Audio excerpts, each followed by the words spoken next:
Muy buenas. Hoy vamos a ver el autosabotaje de Dying Light, de Dying Light original. No conozco este juego, la verdad. Se me hace muy interesante por el tipo de imágenes que presenta de arte, pero nunca lo jugué. El parkour, esa actividad física que se fundamenta en superar obstáculos de un entorno generalmente urbano mediante el dominio ágil de las capacidades motrices del cuerpo humano, no es algo que haya tenido muchísima cabida en el videojuego, al menos a nivel mecánico. Sí, en los 2000, el Prince of Persia de las Arenas del Tiempo fue uno de los primeros videojuegos en 3D que centró buena parte de su movilidad en el parkour. Assassin's Creed tomó nota para ampliarlo en un mundo abierto. Incluso un tal free running de los muchachos de Core Design probó suerte con ese concepto con resultados aceptables, y Mirror's Edge lo llevó a la primera persona para intentar centrarse en él con una serie de mecánicas jugables muy orientadas a sentir la inercia del movimiento. También es cierto que si Ese no era el juego. ¿Cómo se llama? A ver. A la bestia, qué buenos gráficos. Este no era el juego que le pusieron una trampa anti-cheat, anti-piratería que hacía que bajaras la velocidad antes de saltar un edificio y entonces como que te caías sin importar eh, cómo lo intentaras. Eso estuvo muy basado. también es cierto que si jugamos videojuegos donde controlamos a superhéroes o humanoides con poderes muy por encima, la lista se alarga A ver, espera. Ok, ya. mucho, y con el diseño de niveles apropiados son muchísimos los videojuegos que podrían dar lugar a una dinámica de parkour, pero muy dedicados a eso, a nivel mecánico, como dije, son pocos. Así que en 2015, al poco de iniciar la octava generación, llegó al público un tal Dying Light. Transcurre en Harran, una ciudad venida a menos por una infección que ha convertido a la mayoría de personas en zombies. El gobierno ha acercado la ciudad, poniéndola en cuarentena hasta nuevo aviso, y de Espérate, ¿es zombies con parkour? manera discreta, Versailles ha enviado a Kyle Crane a recuperar unos documentos retenidos por Kadir Suleiman, un mercenario que campa a sus anchas controlando a la ciudad infectada mediante su organización criminal. Al llegar Kyle en paracaídas, la cosa ya empieza mal para él. Es infectado, aunque rescatado por unos insurgentes que pasaban por ahí, de los cuales, por cierto, uno muere. Si sabes que es un agente del gobierno, ayudan a Kyle enseñándole habilidades que él ya conoce por ser un agente, a modo de tutorial excesivamente largo. A la par que, sin que se enteren los demás, deberá continuar con su misión de conseguir esos documentos en una historia donde poco a poco se irá siendo consciente de la conspiración que hay detrás de todo mientras se debate internamente sobre la moralidad, sobre quiénes son los buenos y los malos. Es una historia con potencial al ponernos en el papel de alguien que debe seguir órdenes, mintiéndoles a quienes más cerca tiene y a quienes más le han ayudado desde el inicio, obviamente sin que esto pinte nada bien por las cosas que debe hacer en secreto, y aunque tiene sus buenos primeros pasos, la verdad es que no tarda mucho en mostrar sus puntos flacos, y no lo digo solo por lo narrativo. A ver, lo primero que me gustaría ahondar es en lo que considero lo mejor, que es la supervivencia. Dying Light busca transmitirnos una experiencia de juego fundamentada en la necesidad de sobrevivir con todo lo que eso conlleva. Y si bien cosas como la alimentación del protagonista no están presentes, tenemos misiones que cumplir, tenemos que movernos no precisamente poco. Así que es en esa necesidad donde el juego más nos fuerza a ser precavidos, porque la ciudad está infestada de muertos andantes, y nos dan herramientas para evitarlos, como las armas cuerpo a cuerpo y, bueno, la dinámica con la que he abierto este video, el parkour.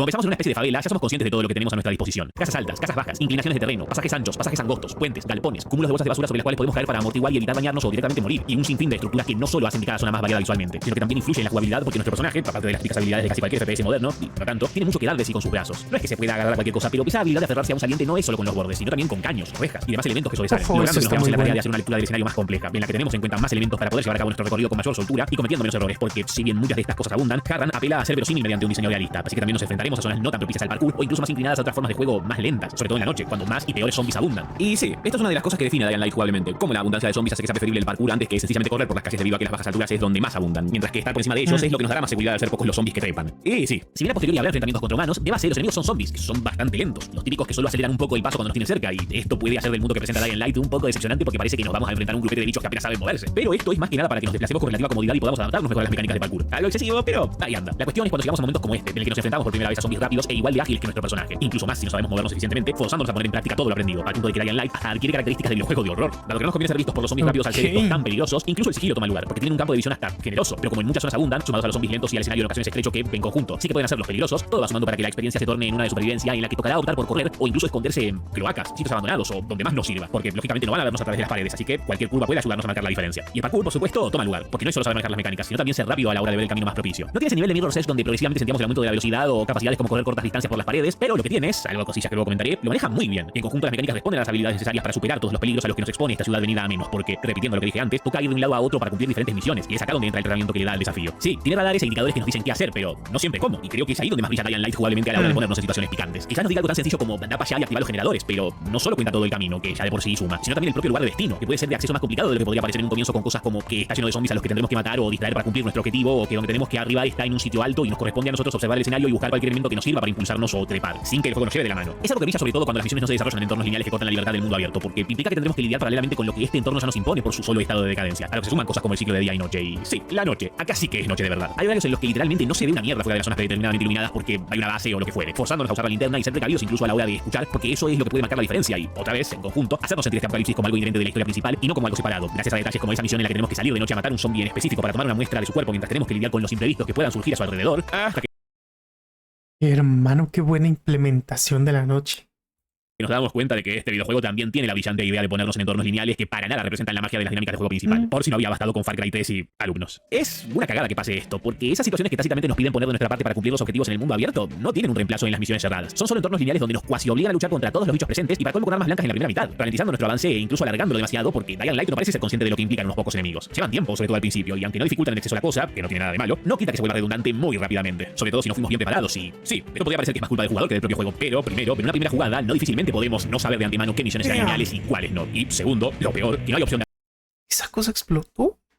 abandonarla en caso de ser lineales y cerradas en mapas aparte. Una vez entramos a ese escenario exclusivo de la misión, tendremos que completarlo para salir, salvo que hagamos alguna cosa rara como conectarnos al modo cooperativo primero y buscar una opción ahí, lo cual es un fallo aberrante porque si, por ejemplo, entramos a una misión confiados, habiéndonos olvidado de cargar con más equipo, nos jodemos. Tendremos que pasar esa misión con lo poco que tengamos, cosa sobre todo grave avanzada de la campaña, con misiones como esta que básicamente logré pasar porque estoy casi seguro de que el juego desvaneció la existencia a unos zombies rápidos que en anteriores intentos me hacían la vida imposible, y así pudiendo pasar esta zona que requería haberla limpiado previamente. Otra vez, sé que por un lado es culpa mía por haber iniciado la misión con pocos recursos, pero nada justifica la carencia de una opción para abandonar la misión, cargar una partida anterior a ese momento, que, bueno, no sé, que la puta puerta por la que entré también sirviese para volver. Y en general, más allá de ese error, está el hecho de que, como digo, todo el potencial de Dying Light está en el tratamiento de la supervivencia mediante el parkour y la gestión de recursos en un entorno abierto, así que plantear cada vez más misiones lineales monótonas y carentes de inspiración no me parece precisamente la mejor decisión de diseño. Y lo peor es que, en contraparte, hay situaciones en las que la linealidad sí vendría bien, como cuando nos introducen nuevos enemigos, como que son más rápidos y letales en esta misión, pero entonces deciden que es mejor simplemente soltarnos sin más, y encima reviviéndonos en una base si nos matan, en lugar de cargar un punto de control en ese instante para reintentarlo de nuevo y aprender cómo enfrentar a esos bichos, o al menos cómo escapar. Y sí, ese tratamiento raro de la muerte no es solo de ese momento. Por un lado, en las misiones lineales plantea una serie de puntos de control generalmente bien repartidos para que el castigo al jugador no sea brutal, pero lo arruina con el simple hecho de que la mayoría de enemigos aniquilados permanecen muertos. Es prácticamente el mismo error de las cámaras de resolución del primer Bioshock, solo que acá sin explicación, solo con la diferencia de que acá las armas blancas se desgastan, pero es muy poca cosa el castigo. Y luego el mundo abierto, que está diseñado de modo que si por un lado responde a las necesidades narrativas y tonales de ponernos en un contexto de desesperanza en el que tendremos que saber movernos por estas tierras que nos quieren muertos, por otro lado acarrea una serie de decisiones que contradicen a esas intenciones iniciales. Es algo en lo que posiblemente hable un poco más a fondo en el análisis de Red Dead Redemption 2, pero hay una regla no escrita inherente a lo que se espera de los mundos abiertos y a veces hace que los videojuegos de estas características entren en contradicciones. Lo peor es, como dije hace un minuto, el tratamiento de la muerte. En lugar de hacernos retroceder en el tiempo para intentarlo de nuevo, literalmente reaparecemos en el punto de resurrección más cercano, una base o un punto de control según el caso, como es punto de supervivencia, pero ya está. Si antes de morir hicimos un desastre en alguna base enemiga, eso se mantendrá, y es algo que solo logra que la imponencia del mundo abierto sea menor, por muy bien diseñado que esté a nivel estético y en lo mejor de lo jugable. Tanta silueta, tanto llamar en esto o aquello en abstracciones que no aportan nada a la inmersión de este mundo, pero que están tan presentes visualmente, solo logran que, sumado a detalles que mencioné sobre cómo tratar la muerte, atacan la idea de la intención del mundo abierto en ese contexto. Sí, también digo que me la damos más armas y sobre la exploración que significa que cualquier parte de este mundo de la manera de guardar los algo, como que se tenía que pensar también la forma de decirnos que esto quedaron ahí por aquí guardado que las cosas de arriba o lo que fuera, Dios. Dios. Que eso quede implícito da miedo. Da miedo.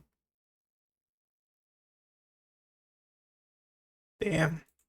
Correcta para evitar que se rompan y desperdiciarlas, y todo en tiempo real. Y en conjunto nos motivan a valorar cada recurso porque todo puede ser vendido o modificado, pero incluso cuando vamos a comprar no es como si pudiésemos abastecernos a lo loco. Los vendedores no poseen provisiones infinitas y a veces, incluso si vamos sobrados de efectivos y dispuestos a gastarlo, quizás no podamos llevarnos todo lo que quisiéramos porque el tipo tiene lo que tiene, y dado que las armas se desgastan continuamente, comprar herramientas para repararlas y hacerlas más resistentes es un incentivo. Al menos en teoría, porque al final resulta que vemos que las provisiones están repartidas por todas las partes y que hasta los zombies se van encima, haciendo que al final sea mucho más fácil llenarnos los bolsillos e ir sobrados, banalizando bastante al final este mundo de escasez que pretende construir. Y de por sí tampoco es que los sistemas de muerte o las situaciones a las que nos enfrentamos nos exijan ir muy bien preparados las más de las veces. Es algo que termina de simbolizar el conflicto de Dying Light. Elementos sumamente realistas o verosímiles de algún modo, en contraposición a elementos que rompen completamente con esa credibilidad. Un choque constante que, si me lo preguntan a mí, atenta contra la inversión a hacer los puntos en los que el juego se autosabotea, planteando unos conceptos para luego analizarlos con otros que lo contradicen. Y que al mismo tiempo parece que por reglas no escritas de buen diseño tienen que estar ahí, como los árboles de habilidades, los recursos más repartidos, o los errores de diseño que ya mencioné sobre las misiones lineales, cosa que estorban más de lo que aportan. Las misiones, contrario a lo que en un comienzo parece y contrario a sus mejores momentos, se sienten desconectadas del mundo, porque sí, incluso si nos limitamos a las que no son lineales y herméticas, no suelen incluir a los personajes de la historia, no al menos de manera integrada, como acá, cuando irrumpimos a una base con Jade, que apenas termina la cinemática en la que planeamos con ella, se fuma de la existencia y solo vuelve a aparecer en el siguiente script. Es otro desperdicio de este diseño, porque luego vemos misiones secundarias como esta en la que tenemos que escoltar a un tipo hacia X lugar e irónicamente está completamente integrada al mundo. Agarran, porque realmente lo recorre y se ve sometido a cualquier peligro que aceche, pudiendo morir incluso, pero las misiones principales terminan desconectándose incluso si lo ocurren en el exterior. Y esos son, a mi parecer,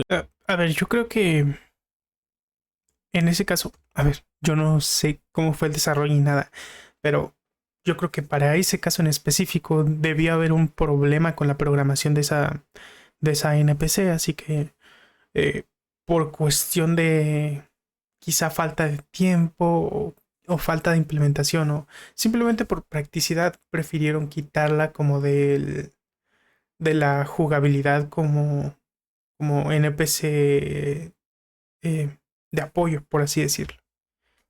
No sé, me sabe muy sospechoso que el personaje, que el segundo personaje, o no sé qué número sea, el viejito sí aparezca y ella no.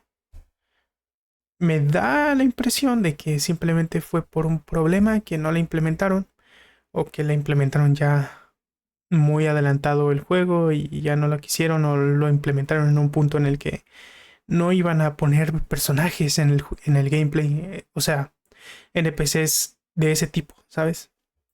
Los problemas que atañen a la jugabilidad independientemente de a quién controlamos y quiénes nos rodean. Es decir, va la historia fuera de lo tonal y lo básico del concepto de supervivencia. Pero siguiendo justamente en la historia, en su guión, la cosa no mejora para nada. En sí misma la historia no tarda en mostrar su cara de manera evidente. Tan pronto como estos dos nos salvan apenas llegamos, uno muere, lo que significa una situación dramática de entrada porque parece haber una urgencia en poner a los personajes a llorar o a actuar nerviosos. Y lo peor es que mucho de todo esto tiene bastante potencial porque Kyle tiene que actuar como si fuera un par del resto, mientras que busca los documentos para los cuales fue enviado ahí en primer lugar. O sea, es un infiltrado y oculta información a esta gente que acaba de conocer, pero que son sus únicos aliados por el mero hecho de que le abren las puertas a su base. Y la narrativa poco a poco va develando cómo Kyle empieza a dudar de lo ético de sus acciones. La gente a la que le oculta su identidad parecen ser los buenos y sus jefes parecen ser unos conspiradores que traman algo horrible. Y sí, en efecto es así, pero todo está aplicado de modo que se sienta apresurado o peor, como si solo importara en el momento en el que ocurre. El problema es que el juego tarda muy poco en jugar todas sus cartas y para entonces ya no tiene nada que ofrecer. La anticina, por ejemplo, es un fármaco que le da más tiempo a quienes fueron infectados pero que todavía conservan su esencia humana. Y cuando Kyle consigue varios cargamentos para la base, recibe la orden de quemarlas y las sigue sin más. Y ya está. La agencia que lo envía queda en evidencia como un rejunte de hijos de puta sin matices ni sutilezas que nos hagan sospechar. Es pura certeza de entrada. Sí, luego nos sugieren entregar a Jade, la chica que nos salvó, a los malos para que abusen de ella directamente. Y listo. Es algo que no hace más que reafirmar todo sin que haya nada por lo que interesarse. No es como si poco a poco descubriésemos la verdad detrás o tuviésemos una revelación cercana al final. Y ni siquiera los personajes que sí son aliados me resultan interesantes porque se limitan a su arquetipo de hombres sufridos por toda esta situación, otra vez, pero sin más matices que verlos alterados. Y no digo que no sea comprensible, pero creo que le habría venido bien algo más. Quizás expectativas de parte de algún personaje que luego se rompen. Y la única que tiene algo de eso es Jade, y bueno, ponele que el médico y ni siquiera ahí se desarrollan porque apenas aparecen. Por otro lado está el malo que venimos a buscar para robarles esos documentos, Rice, al que conocemos al poco de empezar y para el cual tendremos que cumplir una serie de misiones riesgosas para ganarnos su confianza. Pero, otra vez, lo arquetípicos y predecibles que son estos personajes es más notable que nunca con este tipo, que se ve claramente como un hijo de puta sin remedio desde la primera vez que nos lo cruzamos. Y cuando nos traiciona no pagándonos casi nada de lo prometido, toca dar con él a como de lugar. E incluso en una misión, Kyle le corta una mano en un Deus Ex Machina y ni eso lo cambia. Se conserva como el mismo bocón que suelta largos discursos pseudofilosóficos sobre la naturaleza humana y cómo sus actos están justificados. Una y otra vez. Es una narrativa que no sabe centrarse en nada porque redunda en lo que no sirve y se centra apenas en lo que, de otro modo, sí podría ser emocional, como la mismísima muerte de personajes. La temática de urgencia tampoco funciona, y acá vuelvo al temita de los mundos abiertos contradiciendo las intenciones de sus propias obras, porque, lógicamente, es muy difícil poner situaciones contra reloj así. Pero es que uno de los detonantes del conflicto es el hecho de que Kyle ha sido infectado, cosa que ocurre bien al comienzo y que, salvo por algunos scripts en los que lo vemos mareado unos segundos. Ok, básicamente el juego es narrativamente muy comercial para enganchar a los jugadores, pero después se olvida de nuevas temáticas, nuevas mecánicas y simplemente va como que repitiéndose. Básicamente un poco de Escuadrón Suicida, supongo, Con visión borrosa y todo, da pero con un solo personaje. completamente igual. No es como si al avanzar en las misiones no viésemos en la obligación de conseguir anticina o cuidarnos en general de un modo u otro y que eso supusiese un cambio en el final de la historia, por ejemplo. No, la supuesta urgencia no tiene presencia ni a nivel jugable y, lo que es peor, no la tiene a nivel cinemático. Porque incluso si Dying Light fuese una película, dicha urgencia no tendría presencia porque no hay acontecimiento que marque un punto y aparte del protagonista. Al contrario, son momentos anecdóticos que, como casi todo en esta historia, parece tener tanta importancia como la pierde apenas pasa su momento, flotando en un vacío con respecto al resto de la experiencia y esto incluye al antagonista. El malo porque es malísimo, por inercia, un villano de caricatura en una ficción que apunta a ser seria y ni siquiera en esos límites tiene carisma por lo que vengo diciendo de los personajes, que se los casa de entrada. Y así hasta el final, en el que, ya que estamos, la pelea final con él es un QTE que mejor memoricemos y... fin. No se encontró la cura, no se sabe si van a bombardear la ciudad, Kyle no sabe cómo va a enfrentar su infección, pero la historia y el tono parecen estar satisfechos con eso. Fin. A ver, Dying Light no me gusta. Es un videojuego que intenta contar una historia sobre la rebelión, pero se queda en una amalgama de situaciones que van y vienen sin que estas importen, y tanto dentro como fuera de la jugabilidad, su narrativa hace poco y nada por plantear algo. Pero es que incluso si hiciese caso omiso a la historia y me centrase en la jugabilidad como una serie de acontecimientos alrededor de la supervivencia mediante el parkour, entre otras cosas, el resultado me parece, como mucho, mediocre. Sí, tiene sus buenos momentos, nos da incentivos para interpretar como jugadores, y su parkour funciona muy decentemente cuando no jode, pero entre la linealidad poco creativa, el enfoque en ocasiones arcade que rompe con sus pretensiones de inmersión, ciertas decisiones de diseño directamente torpes, y en general la monotonía, me dificulta mucho disfrutar de este videojuego fuera de los destellos de lucidez. Podría ahondar también en más detalles positivos, como el sobrio apartado artístico que presenta a esta ciudad con un aire de las favelas de Brasil, y ciertas decisiones como enfriar la luz cuando Kyle habla por la radio con los del SAI, y en sí los efectos de viento que le dan vida a este entorno, pero que al final de poco sirven para salvarlos de ser una experiencia olvidable fuera de sus momentos más altos. Damn. Qué complicada calificación. Sinceramente, por esa parte de la historia que parece que nunca termina de dar su pick, yo creo que no la jugaría. Pero si me la recomiendan un montón, sí. Nos jugamos el 1 y escuché que hay un 2 o algo así. Pues igual, no, igual, si nos gusta el 1, pues no, echamos también.